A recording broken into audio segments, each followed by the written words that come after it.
ये आप देखें, ये कैबिनेट ने अप्रूव किया था, गवर्नमेंट ने अप्रूव किया था प्राइम मिनिस्टर इमरान खान की जो विजिट थी रशिया। तो ये तो आपकी मिनिस्ट्री ऑफ फॉरेन अफेयर्स और कैबिनेट, शाह महमूद कुरैशी वही रिस्पॉन्सिबल है इसके लिए, वही रिस्पॉन्सिबल है।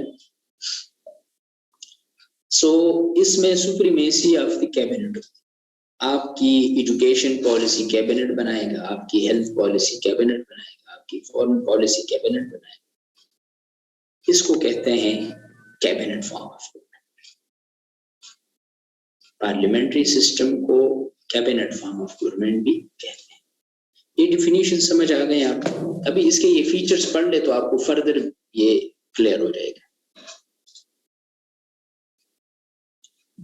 पार्लियामेंट्री सिस्टम के फीचर्स ये है, number 1, existence of A titular और कॉन्स्टिट्यूशनल और लीगल और नॉमिनल रूलर।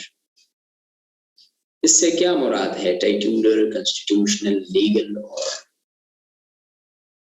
इससे क्या मुराद है? लीगल, नॉमिनल और सेरेमोनियल, मोनार्क, किंग और प्रेसिडेंट। पाकिस्तान के कंटेक्स्ट में कौन है? प्रेसिडेंट। इससे मुराद प्रेसिडेंट। सो पार्लियामेंट्री सिस्टम में एक नॉमिनल हेड होगा लाजमी, ये पार्लियामेंट्री सिस्टम का फीचर है। और डुअल एग्जीक्यूटिव होंगे, एक गवर्नमेंट को रिप्रेजेंट करेगा, एक स्टेट को रिप्रेजेंट करेगा। अभी पाकिस्तान में जो प्रेसिडेंट है या यूके में क्वीन है, तो वो पूरे स्टेट को रिप्रेजेंट कर रहा है और कर रहा है, जबकि प्राइम मिनिस्टर गवर्नमेंट को रिप्रेजेंट करता है। गवर्नमेंट कौन है? जो जिसकी हुकूमत है, मिसाल के तौर पर प्राइम मिनिस्टर और कैबिनेट है उसकी पार्टी। सो पार्लियामेंट्री सिस्टम में डुअल एग्जीक्यूटिव होते हैं, एक नॉमिनल, एक real prime minister and legal president होता है। दूसरा है absence of separation of powers. Parliamentary system में सेपरेशन ऑफ पावर्स नहीं होता। सेपरेशन ऑफ पावर्स क्या है? ये मोंटेस्क्यू की थियरी है, पॉलिटिकल साइंस का टॉपिक है, डिटेल में मैं पढ़ाता हूं। लेकिन इधर सिर्फ इतना बता दूं आप लोगों को कि पार्लियामेंट्री सिस्टम में सेपरेशन ऑफ पावर्स नहीं होता। ये मोंटेस्क्यू की थियरी है, वो कहता है कि ये तीनों पावर्स सेपरेट होनी चाहिए, लेजिस्लेचर, एग्जीक्यूटिव एंड जुडिशरी। जबकि पार्लियामेंट्री सिस्टम में एग्जीक्यूटिव के पास एग्जीक्यूटिव अथॉरिटी भी है और उनके पास लेजिस्लेटिव अथॉरिटी। सो इसमें सेपरेशन नहीं हुआ, बिल्कुल इसमें एब्सेंस होता है ना, इसमें सेपरेशन ऑफ पावर्स नहीं है। जबकि प्रेसिडेंशियल सिस्टम में सेपरेशन ऑफ पावर्स, तो आपको डिटेल में बात। Main role of lower house in ministry, cabinet में और पूरे गवर्नमेंट में मेन रोल किसका होता है?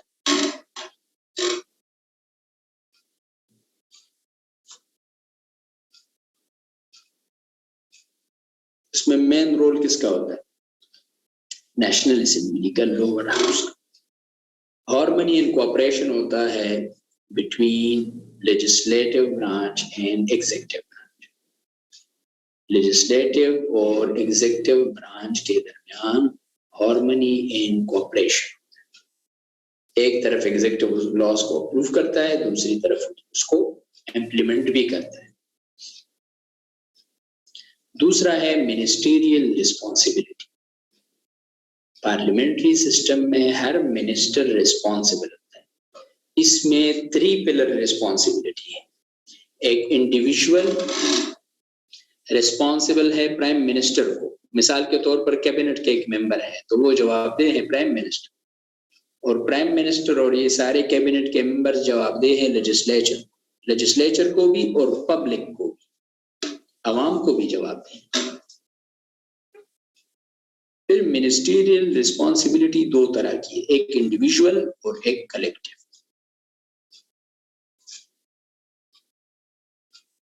मिसाल के तौर पर आपकी शाह महमूद कुरैशी है, शाह महमूद कुरैशी, तो वो फॉरेन मिनिस्टर है, वो फॉरेन मिनिस्ट्री के लिए रिस्पॉन्सिबल है, फॉरेन पॉलिसी के लिए इंडिविजुअली रिस्पॉन्सिबल है। लेकिन एक पॉलिसी बन रही है, मिसाल के तौर पर कैबिनेट में, फॉरेन पॉलिसी यही की एग्जांपल दे, कैबिनेट में 40 लोग मौजूद है और 25 लोगों ने फॉरेन पॉलिसी को एक्सेप्ट कर लिया। 25 लोगों ने, 15 ने एक्सेप्ट नहीं किए, मिसाल के अप्रूव नहीं किए, लेकिन फिर भी वो पॉलिसी तो पास हो गई ना, वो तो अप्रूव हो गई क्योंकि 25 ने उसको क्या किए, अप्रूव किए। अब ये 15 तो उसमें शामिल नहीं थे, लेकिन ये 15 भी उस फॉरेन पॉलिसी के लिए रिस्पॉन्सिबल, जवाब दें। बात समझ रहे हैं आप? कलेक्टिव रिस्पॉन्सिबिलिटी समझ आ गई? अभी डिफेंस मिनिस्ट्री है तो उसका परवेज खटक भी उसका डिफेंस पॉलिसी के लिए रिस्पॉन्सिबल है, भी जो नेशनल सिक्योरिटी पॉलिसी है, तो परवेज खटक भी उसके लिए जवाबदेह हैं और पूरी कैबिनेट के मेंबर्स भी उसके लिए जवाबदेह, क्योंकि वो तो कैबिनेट ने अप्रूव कर दी। बहुत सारे लोग ऐसे होंगे जो उन्होंने रिफ्यूज किया होगा, एक्सेप्ट नहीं किया होगा, लेकिन वो भी जवाबदेह हैं उसके लिए। एक दफे पॉलिसी बन गई तो कैबिनेट के सारे मेंबर्स जवाबदेह। इसको कहते हैं कलेक्टिव रिस्पॉन्सिबिलिटी। इंडिविजुअल क्या है कि हर मिनिस्टर अपनी मिनिस्ट्री के लिए भी जवाबदेह है और कलेक्टिवली भी जवाबदेह है। इसको कहते हैं मिनिस्ट्रियल रिस्पॉन्सिबिलिटी।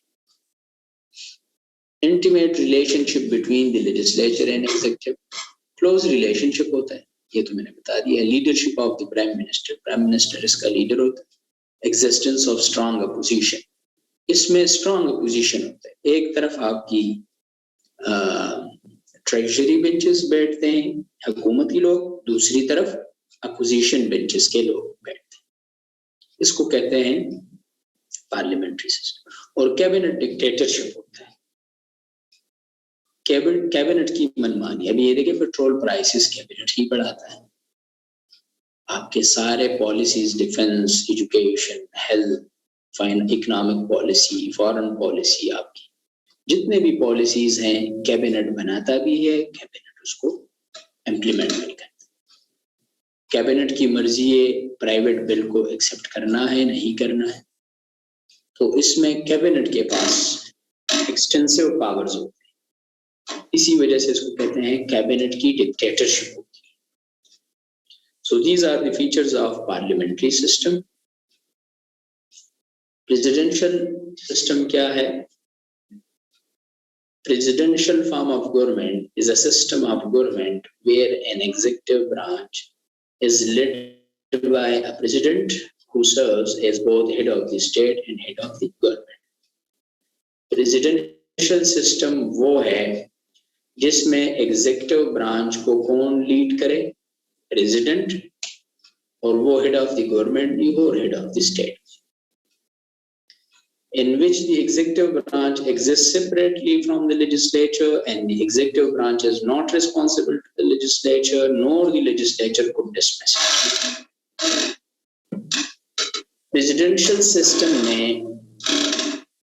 सिंगल एग्जीक्यूटिव होता है प्रेसिडेंशियल सिस्टम में, और वो कौन से पूछ रहा हूं? प्रेसिडेंशियल सिस्टम में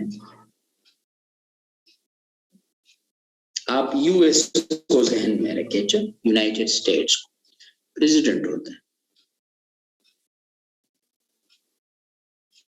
अभी प्रेसिडेंट अलग है, लेजिस्लेचर कौन है उधर यूएस में? यूएस में लेजिस्लेचर कौन है? कांग्रेस है। अभी प्रेसिडेंट कांग्रेस का हिस्सा नहीं है, न प्रेसिडेंट कांग्रेस को जवाबदेह है। आपने देखा होगा कि अक्सर जब यूएस में कोई बिल वगैरह पास होता है, यूएस में, यूनाइटेड स्टेट्स में, तो आपने देखा होगा कि प्रेसिडेंट जो है वो कांग्रेस को जवाब नहीं देता। व्हाइट हाउस के अंदर वो प्रेस ब्रीफ करता है, आपने देखा होगा, वो मीडिया वाले उसके सामने होते हैं और वो आके पब्लिक को वो इन्फॉर्म करता है। The US president is responsible to the public. बिल्कुल. So the US president is responsible to the public. वो आम लोगों को जवाब दे, वो लेजिस्लेचर को जवाब दे नहीं. और न लेजिस्लेचर उसको न लेजिस्लेचर उसको डिसमिस कर सकता है, न लेजिस्लेचर उसको डिसमिस कर सकता है through vote of no confidence. ऐसा नहीं हो सकता कि मेजॉरिटी लोग इकट्ठे हो जाएं और उन्होंने कहा हम प्रेसिडेंट को हटाते और उसको हटा दें. नहीं, ऐसा नहीं हो. एक दफा वो प्रेसिडेंट बन गया, वो अपना टेन्योर पूरा करे. अलबत्ता उसकी इम्पीचमेंट हो सकती है, लेकिन इम्पीचमेंट अलग चीज, वोट ऑफ कॉन्फिडेंस अलग चीज है, इम्पीचमेंट अलग है. तो अगर मेजॉरिटी उसके खिलाफ हो जाए उसको रिमूव नहीं कर सकते. इसको कहते हैं प्रेसिडेंशियल सिस्टम. प्रेसिडेंशियल सिस्टम में एग्जीक्यूटिव ब्रांच सेपरेट है लेजिस्लेचर से. एग्जीक्यूटिव लेजिस्लेचर को जवाब दे भी नहीं है, रिस्पॉन्सिबल भी नहीं है, और न लेजिस्लेचर उसको डिसमिस कर सकता है. इसको कहते हैं प्रेसिडेंशियल सिस्टम. हाँ, इशू ऑफ यूक्रेन और रशिया, इस पे तो लाजमी क्वेश्चन आएगा. एक इशू बन गया बहुत बड़ा. बिल्कुल, इम्पीचमेंट से वो हटाया जा सकता है उसको, लेकिन इम्पीचमेंट 3 चीजों पे होती है. एक ब्राइबरी पे, एक मिसडिमीनर पे एंड हाई क्राइम्स पे, और दूसरा है हाई ट्रिजन पे, गद्दारी पे. हाँ, हाई ट्रिजन पे, मिसडिमीनर पे, और ब्राइबरी वसूल करने, रिश्वत वगैरह लेने पे, उस पे उसको हटाया जा सकता. वो फिर हाउस ऑफ रिप्रेजेंटेटिव्स उसकी इन्वेस्टिगेशन करेगी कि क्या वो उसके ऊपर साबित हो गया कि नहीं. जब साबित हो जाए तो फिर उसकी इम्पीचमेंट हाउस ऑफ रिप्रेजेंटेटिव्स के अंदर भी, और सेनेट. अगर हाउस ऑफ रिप्रेजेंटेटिव्स ने उसको इम्पीच कर दिया, जैसे डोनाल्ड ट्रंप के केस में, और सेनेट ने उसको एक्विट कर दिया, सेनेट में उसको एक्विट कर दिया, तो तब भी वो इम्पीच नहीं हो सकता. ठीक है. सो यूएस में, यूनाइटेड स्टेट्स में 4 प्रेसिडेंट के खिलाफ इम्पीचमेंट आई है, 4 प्रेसिडेंट के खिलाफ, जिसमें डोनाल्ड ट्रंप. बहरहाल एग्जीक्यूटिव ब्रांच सेपरेट है लेजिस्लेचर से, और लेजिस्लेचर उसको हटा नहीं सकता through vote of no confidence की मैं बात करें. ठीक है. इम्पीचमेंट तो आप पाकिस्तान में भी पार्लियामेंट्री सिस्टम में उसको हटा सकते हैं इम्पीचमेंट के थ्रू. यूके में आप नहीं हटा सकते क्वीन को, क्योंकि उधर क्या है, queen would act on the advice of cabinet. अगर क्वीन कोई गलती करे, क्वीन, तो वो जवाबदेह नहीं है. क्यों? पाकिस्तान में भी प्रेसिडेंट जो है वो है जवाबदेह नहीं है, क्योंकि वो on the advice of prime minister और कैबिनेट काम करे. तो अगर वो कोई गलत काम करे, इट मींस कि ये कैबिनेट ने और प्राइम मिनिस्टर ने गलत मशवरा दिया उसको, तो ये जवाबदेह होंगे, वो नहीं होगा. बिल्कुल. सो इसको कहते हैं प्रेसिडेंशियल सिस्टम. अभी इसके जल्दी फीचर्स पढ़ते हैं.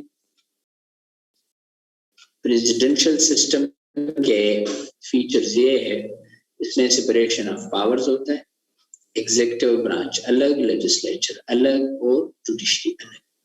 President head of the government in state, while in parliamentary not. Presidential system में प्रेसिडेंट जो है वो हेड ऑफ द गवर्नमेंट भी है और head of the state. Parliamentary system में head of the government prime minister है और head of the state president है. प्रेसिडेंशियल सिस्टम में ministers are accountable to the president. वो जो कैबिनेट के मेंबर्स होते हैं वो किसको जवाबदेह होते हैं? प्रेसिडेंट, लोगों को नहीं. Executive executive not responsible to the legislature, और न एग्जीक्यूटिव लेजिस्लेचर को जवाब दे बल्कि वो पब्लिक को जवाब। स्टेबल गवर्नमेंट होता है, क्योंकि इसमें स्टेबल क्यों होता है प्रेसिडेंशियल सिस्टम? शाबाश, इसका रीजंस बता दें क्यों स्टेबल होता है।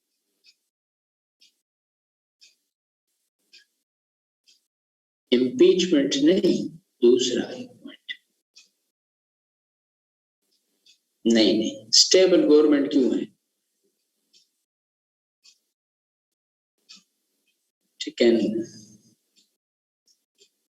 वो तो ठीक है, डिफिकल्ट तो उसके लिए कौन सा?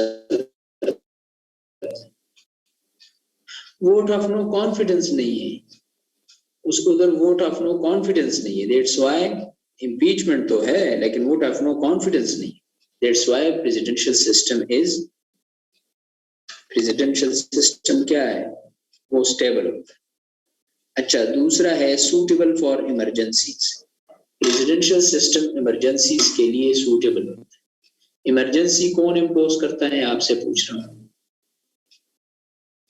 बिल्कुल, इमरजेंसी प्रेसिडेंट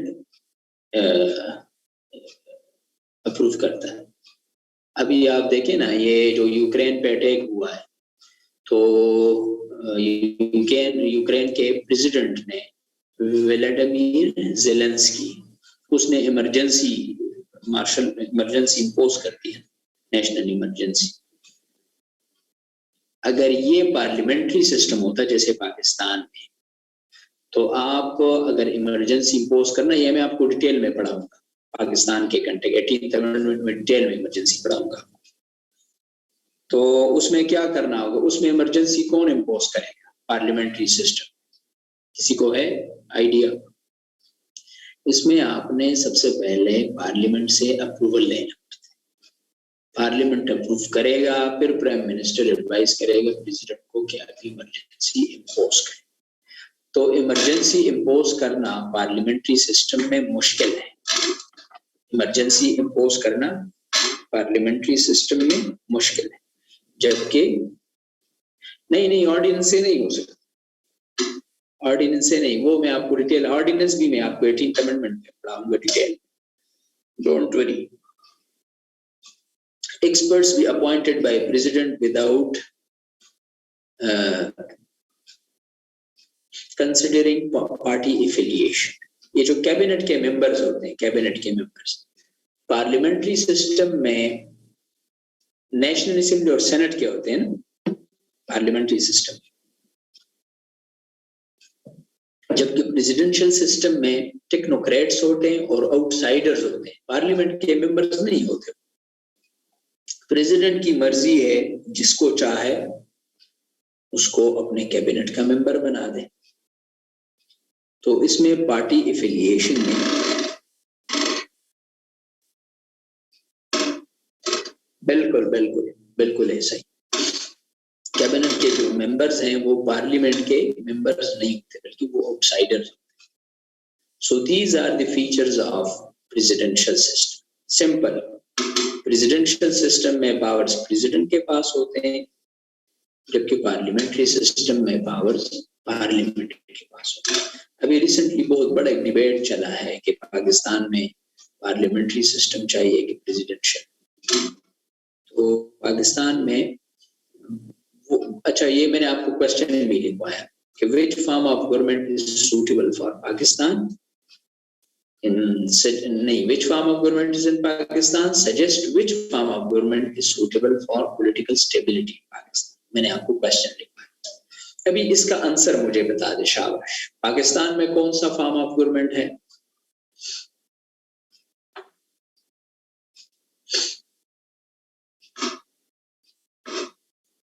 पाकिस्तान में पार्लियामेंट्री सिस्टम है। हाँ, फेडरल जो है ये फॉर्म ऑफ स्टेट है। अच्छा, और पार्लियामेंट्री जो है ये फॉर्म ऑफ गवर्नमेंट है। ये दोनों डिफरेंट है, इसको आप डिफरेंशिएट करें, form of government and form of state, दोनों डिफरेंट है। तो आप अभी मुझे बता दे रही, देखें, अगर आप बता रहे कि हम पाकिस्तान के लिए कौन सा फॉर्म ऑफ गवर्नमेंट बेस्ट है? कौन सा बेस्ट है, पार्लियामेंट्री की प्रेसिडेंशियल? Presidential, presidential. और पाकिस्तान के लिए कौन सा फॉर्म बेस्ट है?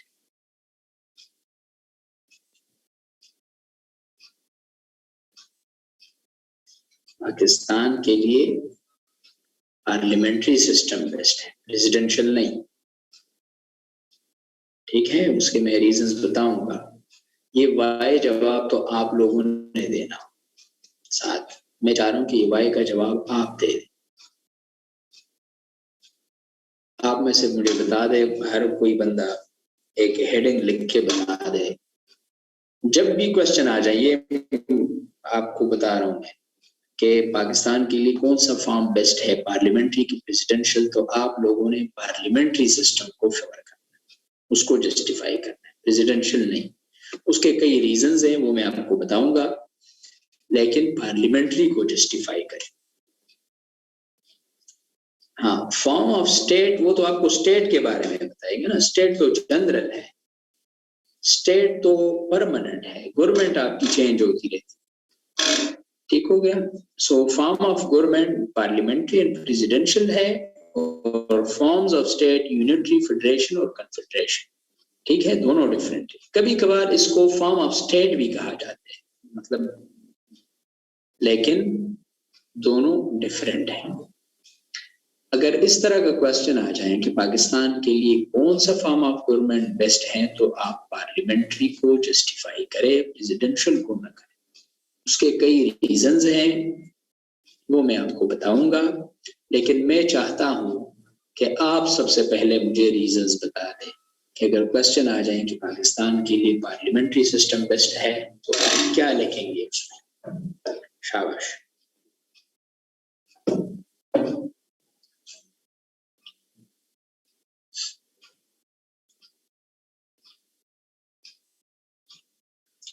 Why parliamentary form of government is best for Pakistan?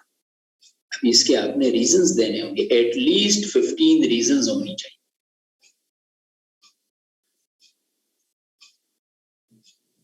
इसमें मोर अकाउंटेबिलिटी एंड ट्रांसपेरेंसी होती है।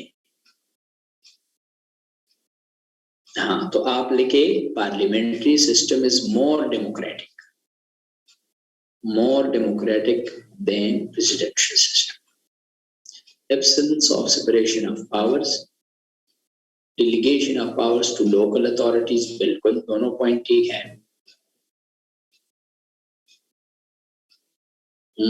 Absence of separation of powers, इसमें separation of powers तो नहीं होता ना, तो आप उसके लिए आप ये मेरे हेडिंग्स को देख के मुझे बताएं। आप यूं लिखिएगा ना कि इसमें हार्मनी एंड कोऑपरेशन होता है between legislature and executive, separation नहीं होता। पॉलिटिक्स ऑफ इलेक्टेबल्स बिल्कुल ठीक है, arbitrary use of power bye बिल्कुल ये भी ठीक है। हाँ, इसमें इंटीमेट रिलेशनशिप, क्लोज रिलेशनशिप होता है बिटवीन लेजिस्लेचर एंड एग्जीक्यूटिव, ठीक है। और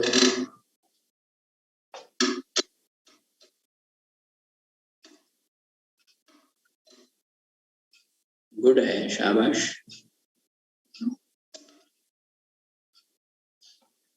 supremacy of legislature, supremacy of parliament बता दो ना, और रीजंस बता दो, शाबाश।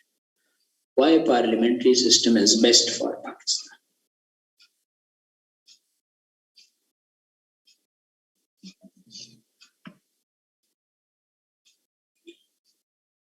लिस्प्रॉन, ये जो आप जितने भी हेडिंग्स बता रहे हैं ना, these are primary headings, sorry, these are secondary headings.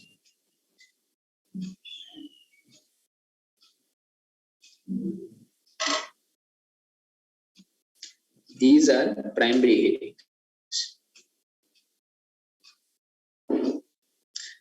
ये जो आप बता रहे ये सेकेंडरी है, सॉरी, ये सेकेंडरी है, आप मुझे प्राइमरी हेडिंग्स बताएं। प्राइमरी हेडिंग्स क्या है, मेन क्या रीजंस लिखेंगे आप?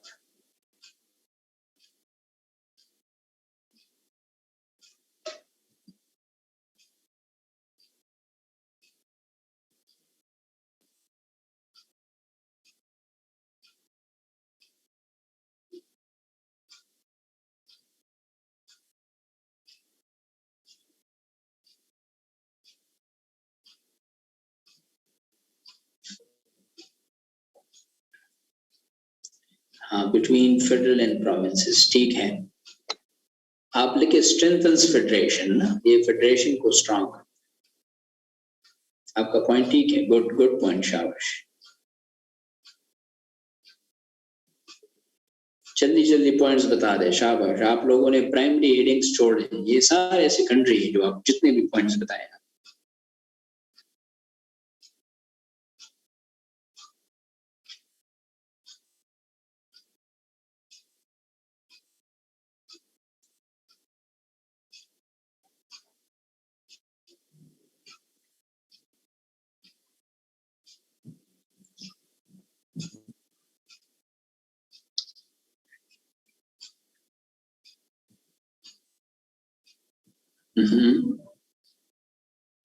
ठीक है, मैं आपको पॉइंट्स बताता हूँ, इसको मैं शेयर भी करूंगा। अच्छा, आपने अगर लिखना लिखे नहीं, मैं वैसे शेयर करूंगा, मैंने अपने पॉइंट्स बताए। नंबर 1, बिल्कुल, फॉर्म मोर क्विकली, ठीक है। सबसे पहले आप मुझे बता दें, पाकिस्तान में अभी कौन सा सिस्टम है?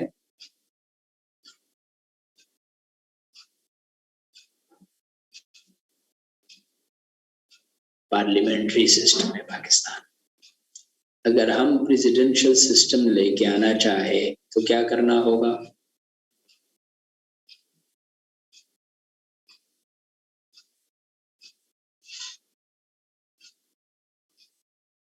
अगर हम प्रेसिडेंशियल सिस्टम लेके आना चाहे तो क्या करना होगा? कॉन्स्टिट्यूशनल अमेंडमेंट्स करना होगा। आप मुझे बता दे, अभी जो करंट सेटअप है, इसमें गवर्नमेंट के पास 2/3 मेजॉरिटी है फॉर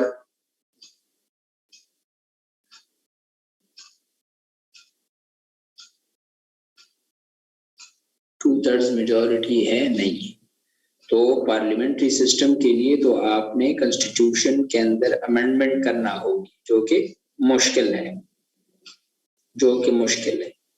और पॉलिटिकल इंस्टेबिलिटी और भी बढ़ेगी अगर आप इसको छेड़ेंगे।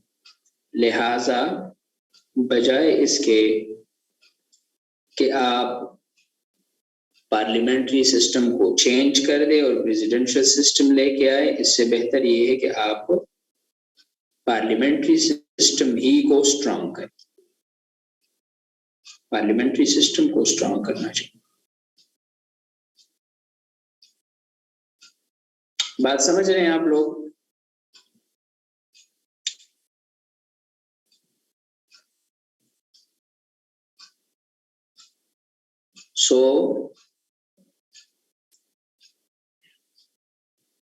बिल्कुल बिल्कुल, क्राइसिस और भी बढ़ेंगी, बिल्कुल बिल्कुल। So this is the first point मेरा क्या है कि इट्स एग्जिस्टिंग पॉलिटिकल सिस्टम, अगर आप इसको चेंज करेंगे तो बहुत मुश्किल होगा, लिहाजा इसी ही को स्ट्रॉन्ग करना चाहिए। यू गॉट दिस पॉइंट और नॉट?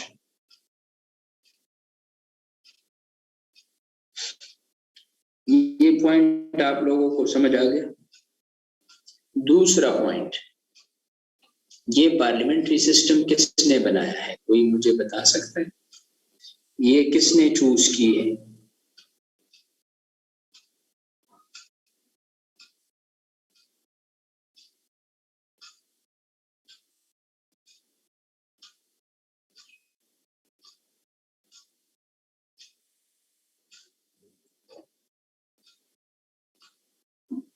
मेंबर्स ऑफ पार्लियामेंट, और भी एक है पॉइंट इसमें, पार्लियामेंट्री सिस्टम किसने चूज की है वो बता दें।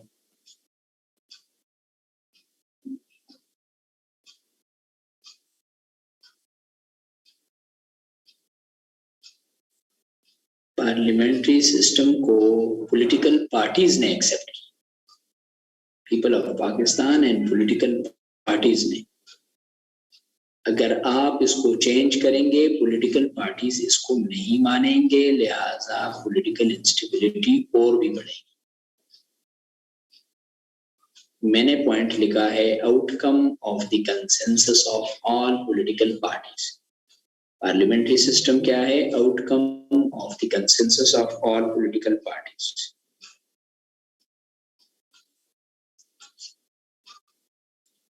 पार्लियामेंट्री सिस्टम तमाम पॉलिटिकल पार्टीज ने मिलके बनाया। दूसरा एक पॉइंट, पाकिस्तान की सोसाइटी क्या है? सोसाइटी के बारे में बता दें। एक लफ्ज है उसके लिए, शाबाश। पाकिस्तान की सोसाइटी हेट्रोजीनियस और डाइवर्स सोसाइटी, बिल्कुल। सो पाकिस्तान की सोसाइटी एक डाइवर्स सोसाइटी है। अगर आप प्रेसिडेंशियल सिस्टम लेके आएंगे तो उसमें प्रेसिडेंट अगर एक इलाके से है तो वो और इलाकों और प्रोविंसेस को इग्नोर करेगा और पॉलिटिकल पार्टीज को वो इग्नोर करेगा, और वन मेन अथॉरिटी होगी, मिसयूज ऑफ अथॉरिटी भी हो सकता है। लिहाजा पाकिस्तान के लिए पार्लियामेंट्री सिस्टम चाहिए, जिसमें पार्लियामेंट्री सिस्टम में प्राइम मिनिस्टर अपने कैबिनेट के मेंबर्स कुछ केपी से, कुछ पंजाब से, सिंध से, बलूचिस्तान से, कराची, डिफरेंट पार्टी से मेंबर्स ले लेता है, कोalition गवर्नमेंट बनाता है और उससे वो यूनिटी क्रिएट करता है। सो मेरा पॉइंट है कि parliamentary system reflects unity in diversity. Parliamentary system reflects unity in diversity. Parliamentary system diversity को रिफ्लेक्ट करता है, लिहाजा पाकिस्तान के लिए पार्लियामेंट्री सिस्टम चाहिए, प्रेसिडेंशियल नहीं चाहिए। You got this point. और दूसरा पॉइंट है लास्ट जो मेरा, वो ये है कि पाकिस्तान का बहुत बैड एक्सपीरियंस रहा है प्रेसिडेंशियल सिस्टम्स का। प्रेसिडेंशियल सिस्टम्स का हमारा बहुत एक बैड एक्सपीरियंस रहा है। लिहाजा अगर आप अयूब खान का एरा देख ले,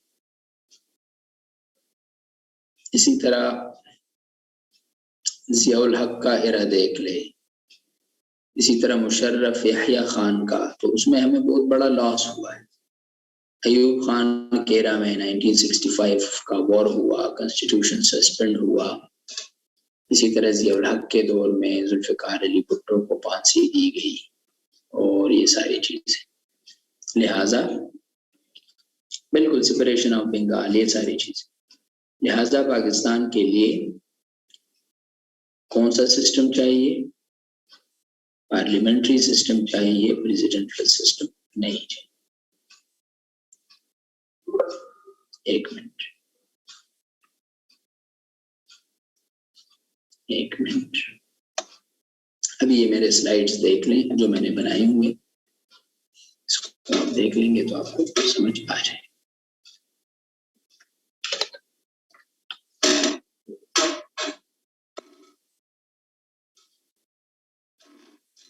parliamentary form of government suitable system for Pakistan. इसमें हार्मनी एंड कोऑपरेशन होता है बिटवीन लेजिस्लेचर एंड एग्जीक्यूटिव। इसमें मिनिस्ट्रियल रिस्पॉन्सिबिलिटी होती है, हर मिनिस्टर जवाबदेह होता है। Outcome of the consensus of all political parties.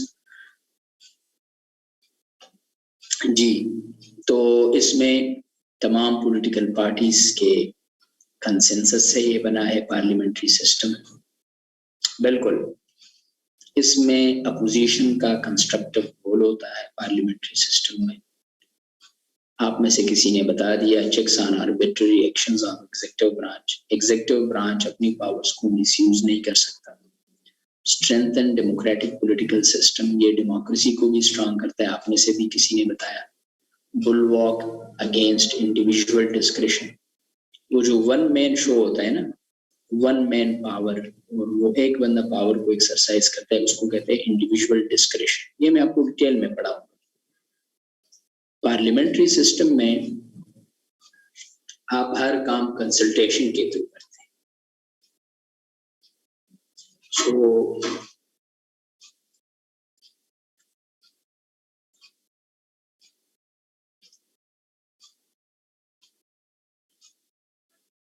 बिल्कुल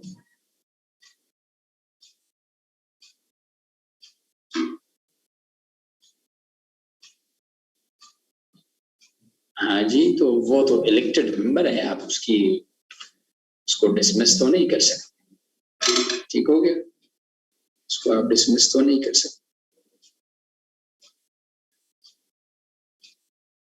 बहरहाल सो ये इंडिविजुअल डिस्क्रिशन के against main authority with peoples representative, आप में से भी किसी ने बता दिया, इसमें मेन अथॉरिटी अवामी नुमाइंदों के पास होती है। इसमें अकाउंटेबिलिटी एंड ट्रांसपेरेंसी स्ट्रांग होती है as compare to presidential system. इसमें रिफ्लेक्ट्स यूनिटी इन डाइवर्सिटी, हमारी सोसाइटी डाइवर्स है और पार्लियामेंट्री सिस्टम उसको रिफ्लेक्ट करता है। ये फेडरेशन को भी स्ट्रांग करता है। मिसाल के तौर पर अगर आप प्रेसिडेंशियल सिस्टम लेके आएंगे और प्रेसिडेंट एक इलाके से आएगा, प्रेसिडेंट अगर एक इलाके से आया तो वो सारे रिसोर्सेस एक जगह लगाएंगे और जो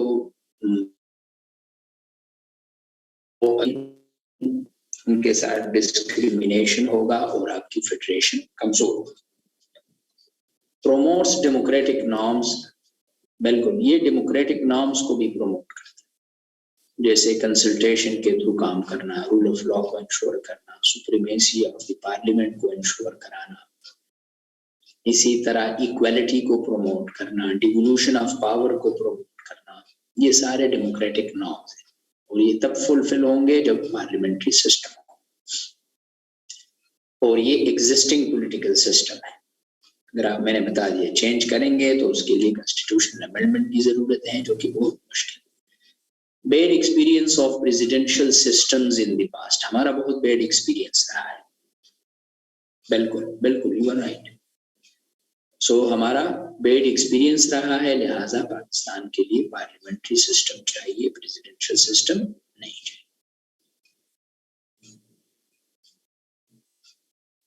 हाँ वो तो तब, हाँ ये लोकल गवर्नमेंट पे मेरा अलग एक लेक्चर है, लेकिन जरूरी नहीं है। जब भी पाकिस्तान में डिक्टेटरशिप्स आए ना, आपने किताब पढ़ी होगी शायद, governing the ungovernable by doctor शरद हुसैन, उसका एक पूरा चैप्टर है लोकल गवर्नमेंट पे,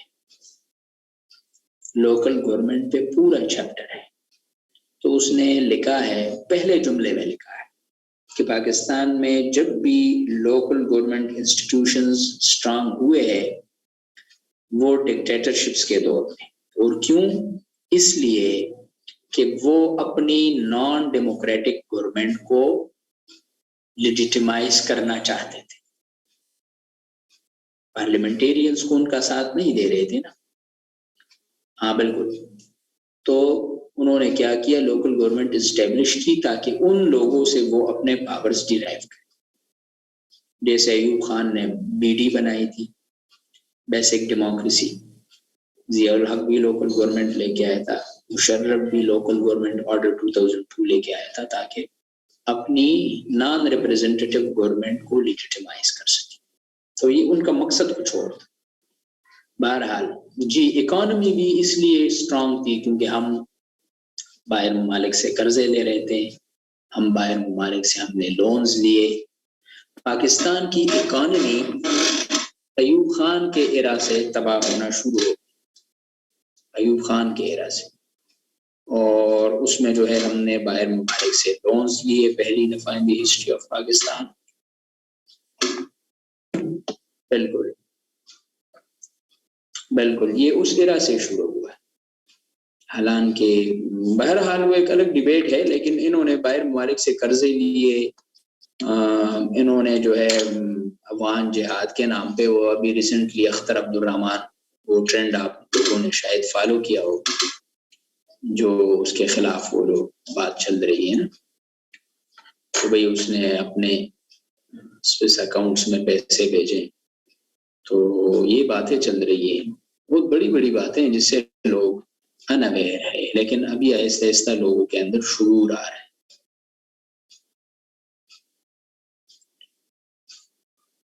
बिल्कुल, बहरहाल इंडिया बहुत आगे है, इंडिया बहुत आगे हमसे।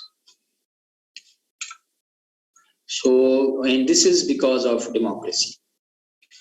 जिधर डेमोक्रेसी हो ना, वो ममालिक वो आगे होते हैं।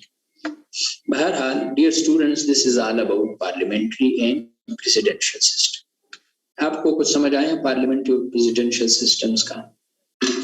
पार्लियामेंट्री सिस्टम क्या है और प्रेसिडेंशियल सिस्टम क्या है, दोनों की फीचर्स क्या है, और पाकिस्तान के लिए कौन सा फॉर्म बेस्ट है, फिर उसके रीजंस लिखने हैं, ये बहुत इम्पोर्टेंट। तो आपने जब भी इस तरह का क्वेश्चन आए, इस दफा आने के चांसेस है, इस क्वेश्चन के कई दफा है पास्ट पेपर्स में, फिर भी इसके चांसेस आपने और इसके ये रीजंस लिखने। इसके अलावा भी आप रीजंस लिख सकते हैं, तो एटलीस्ट 15-20 रीजंस बता दें पाकिस्तान के लिए वाई पार्लियामेंट्री सिस्टम।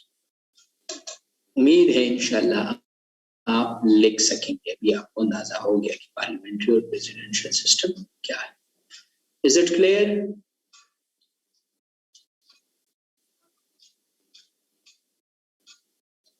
बिल्कुल,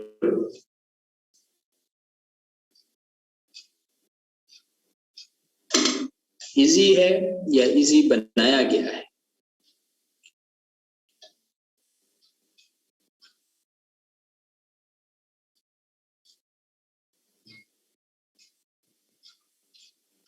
सो डियर स्टूडेंट्स, इसके बाद हम कुछ टॉपिक्स डिस्कस करते हैं, और नेक्स्ट जो हमारा लेक्चर होगा वो 18th अमेंडमेंट पे होगा।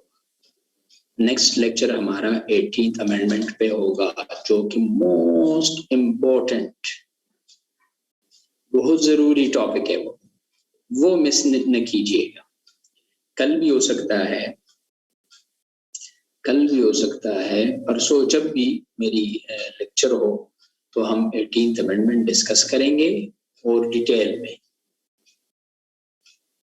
और इस तरह डिटेल में डिस्कस करेंगे ताकि इंशाल्लाह आपको कोई डाउट न रहे। नहीं तो मेरी तो डबल क्लास नहीं है ना, आप लोग का दूसरे टीचर्स के साथ क्लासेस। मेरा तो इसके बाद 27 पेज के साथ, ये मेरे ख्याल में 26 पेज।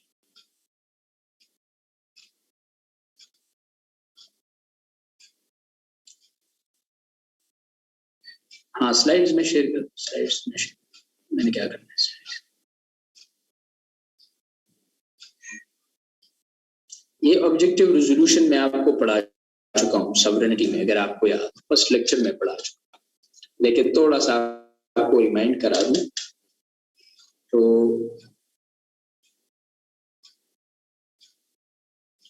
नहीं, मुश्किल है बाबर, मेरे पास टाइम नहीं होता। आजकल हमारी लीड ट्रेनिंग शुरू है और उसमें टाइम बचाना बहुत मुश्किल है।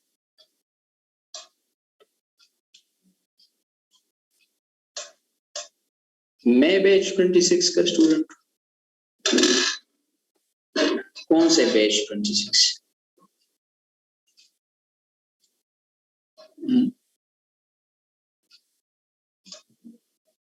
वैसे मैं भी एक स्टूडेंट हूँ, आप लोगों से मैं भी सीख रहा हूँ।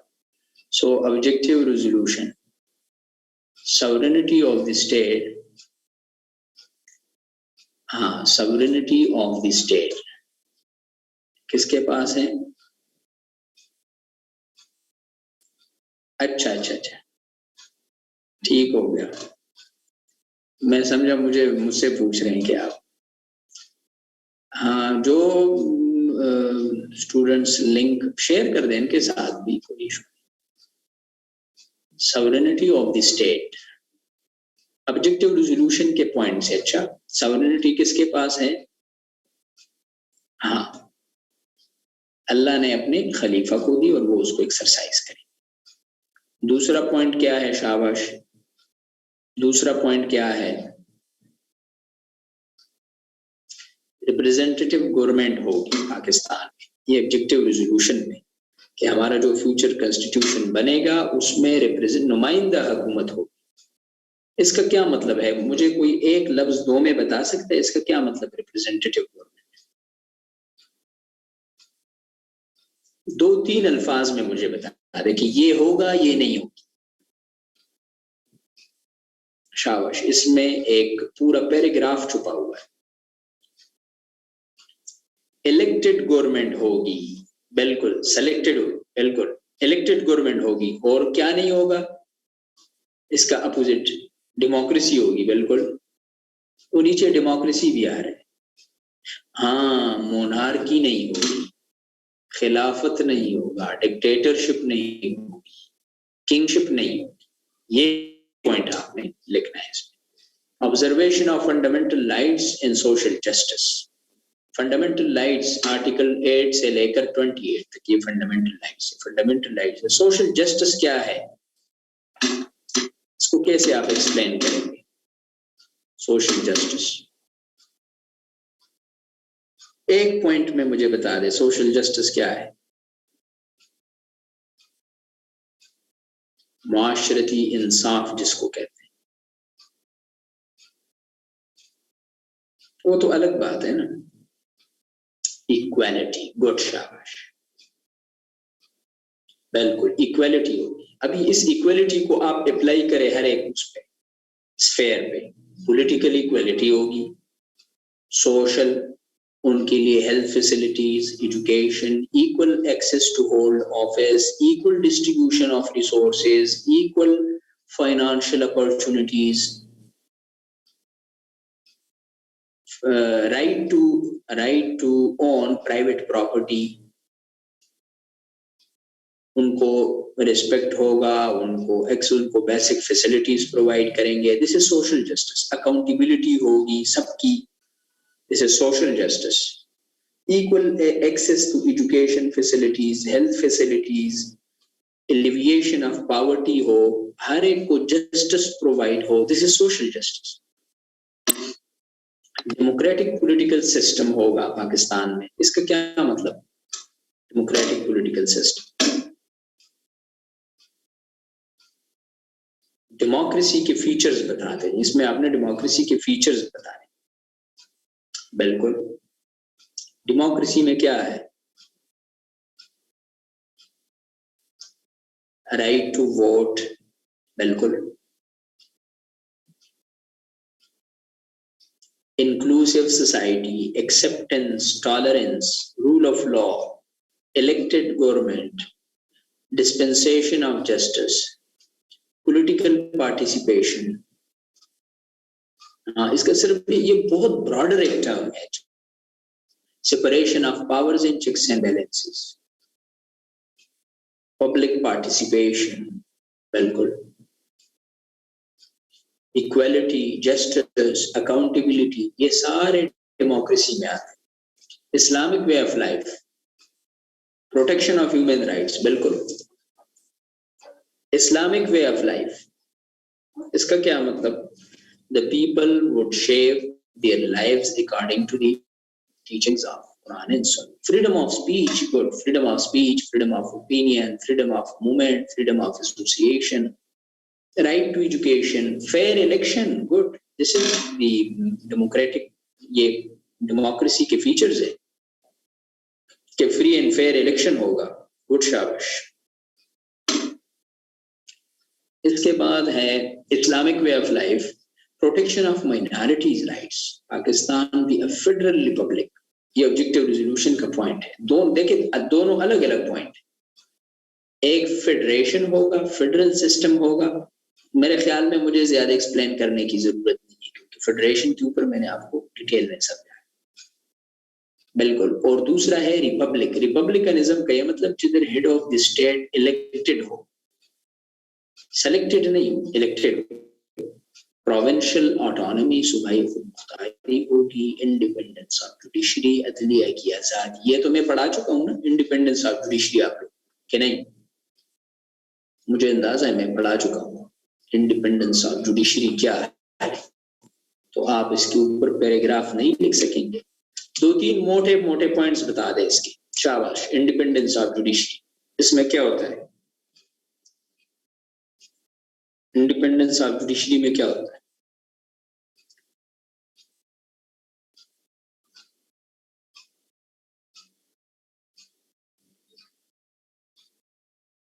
फेयर ट्रायल, ये तो मैं आपको पढ़ा चुका हूँ। फेयर डिसीजन, हाँ, through democratic process, appointment of जजेस थ्रू डेमोक्रेटिक प्रोसेस, जुडिशरी को इशू रिट्स, क्या उनकी टेन्योर सिक्योर है, उनकी लाइफ सिक्योर है, अबव लेजिस्लेचर एंड एग्जीक्यूटिव है। बिल्कुल। रिट्स इशू कर सकता है जुडिशरी के नहीं। सो हमारे ऑब्जेक्टिव रिजोल्यूशन में बिल्कुल सेपरेशन फ्रॉम, बिल्कुल पाक,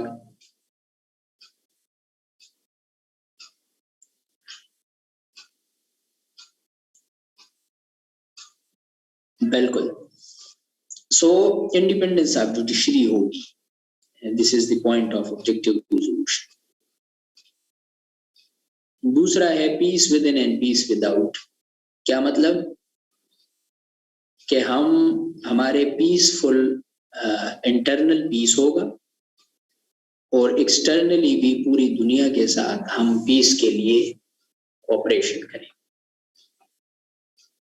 जो कि नहीं कर रहे हैं इस्लामिक वर्ल्ड के साथ। और क्रिटिकल एनालिसिस पे लिख देना, खुद बता देना कि ऑब्जेक्टिव रिजोल्यूशन में ये पॉइंट्स तो है लेकिन ये इम्प्लीमेंटेड नहीं है, मिसाल के तौर पर।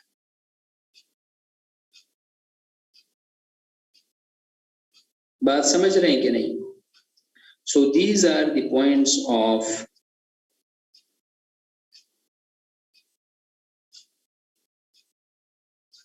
these are the points of objective resolution। objective resolution याद आया आपको? कुछ समझ आया कि नहीं? अगर कोई क्वेश्चन आ जाए तो आपके जहन में ये पॉइंट्स होंगे कि ऑब्जेक्टिव रिजोल्यूशन क्या है।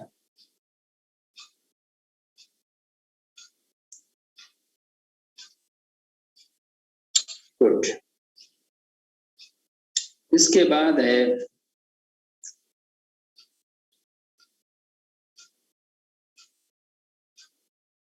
इसके बाद हम इस्लामिक प्रोविजंस डिस्कस करें, ठीक है? Islamic provisions, local government, article 62, 63 देखते हैं, जितना भी हो सके तो हम ये टॉपिक्स कवर करेंगे और उसके बाद फिर नेक्स्ट लेक्चर में हमारे टीथ अमेंडमेंट होगा। अभी हम इस तरह करते हैं कि ब्रेक लेते हैं नमाज का, तो मैं भी नमाज पढ़ लेता हूँ, आप भी नमाज पढ़ ले, 15 मिनट्स का ब्रेक होगा और उसके बाद फिर हम दोबारा मिलेंगे। ठीक हो गया? एक बंदा इधर टाइप करे कि वी विल बी बैक 8:4:17 इंशाल्लाह। सी यू आफ्टर ब्रेक। अस्सलाम वालेकुम।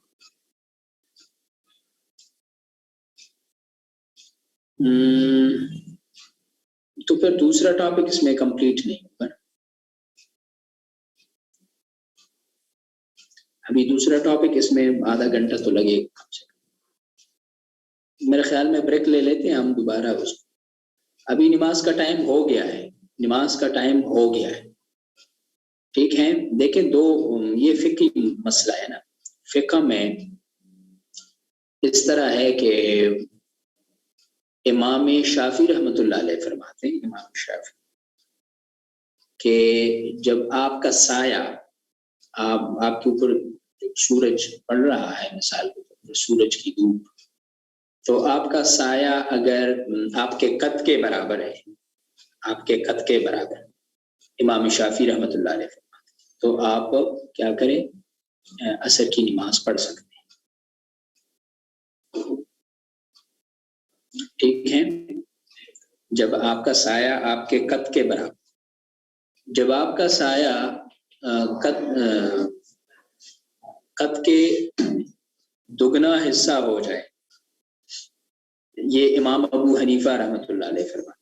सो आप नमाज पढ़ सकते हैं असर की जब आपका साए कद की दुगना होता है। अगर साया कद के बराबर इमाम शाफी रहमतुल्लाह अलैह फरमाते आप नमाज पढ़ सकते हैं असर की। तो मैं तो कभी कभार जल्दी नमाज पढ़ लेता हूँ असर की, कभी देर से पढ़ लेता हूँ, तो दोनों अक़वाल हैं। जबकि इमाम जाफर सादिक रज़ियल्लाहु तआला अन्हु का कौल और जो शिया हजरात उसको फॉलो करते हैं तो वो देर से पढ़ते हैं। नहीं, गूगल पे है वो, ठीक है, मैं उसको, लेकिन वो इमाम अबू हनीफा रहमतुल्लाह अलैह की गूगल, हाँ वो ठीक है, वो नमाज टाइम वो ठीक है, मैं उससे, लेकिन आप इससे पहले भी पढ़ सकते, ठीक हो गया, आप इससे पहले भी पढ़ सकते। मैंने मसला बता दिया ना, अभी आप खुद अंदाजा लगाएं।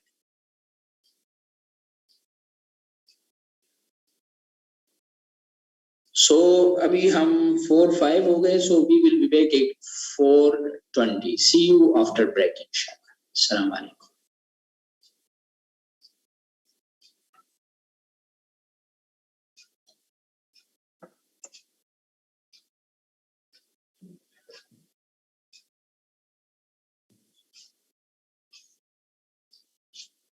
सब मौजूद है कि नहीं,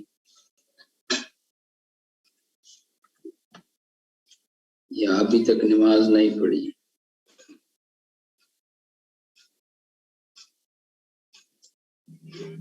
वैसे आप नमाज उसके बाद भी पढ़ सकते हैं,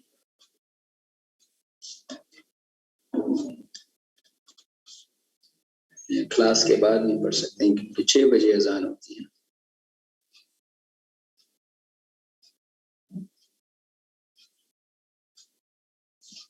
6 बजे अजान होती, और आपको ये भी एक मसला है, फिक़ही मसला है। मेरी आवाज नहीं आ रही? मेरे ख्याल में देख लें आपका कोई इशू,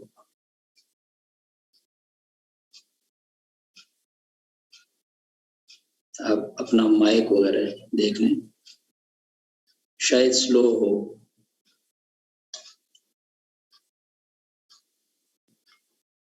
आवाज में प्रॉब्लम है मुझे लग रहा है।